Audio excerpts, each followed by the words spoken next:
Yang ketiga adalah kita dapat bersyukur dalam segala keadaan. Saya tertarik dengan satu firman Tuhan yang ditulis dalam Ayub pasal 1 ayat 20. Maka berdirilah Ayub, lalu menggoyahkan jubahnya dan mencukur kepalanya, kemudian sujudlah ia dan menyembah. Garis bawahi, kemudian sujudlah ia dan menyembah. Ketika mendengar kabar anaknya meninggal, ketika mendengar kabar hartanya habis, ketika mendengar kabar yang tidak baik, Ayub mulai sujud dan mulai menyembah. Jadi untuk dapat kekuatan di dalam ucapan syukur adalah dengan penyembahan.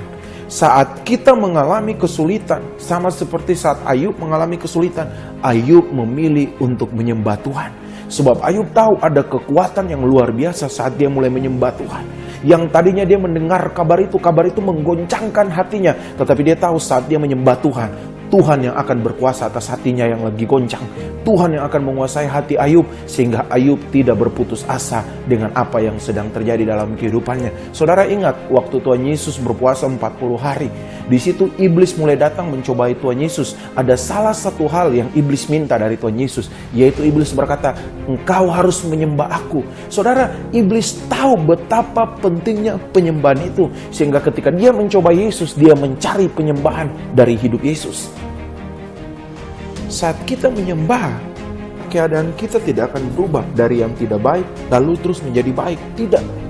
Tapi saat kita menyembah, Tuhan menguatkan hati kita untuk dapat melewati semua yang sedang terjadi dalam kehidupan kita. Ayub menyembah supaya Ayub dapat bertahan di dalam masa-masa sulit yang sedang terjadi dalam kehidupannya. Betapa pentingnya penyembahan dalam satu keluarga.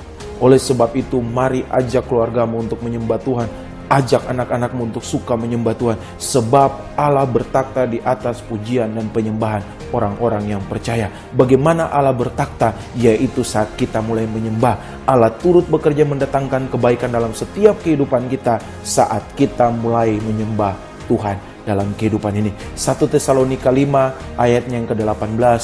Firman Tuhan berkata, mengucap syukurlah dalam segala hal, sebab itulah yang dikehendaki Allah di dalam Kristus Yesus bagi kamu. Dalam segala hal, bukan saja dalam keadaan yang baik, dalam keadaan yang tidak baik pun, masih bisakah kita bersyukur sama Tuhan?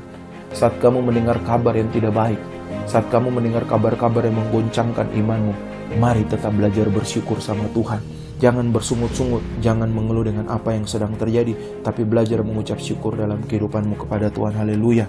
Mari mengucap syukur dan nikmatilah mujizat yang akan Tuhan nyatakan dalam kehidupan kita semua.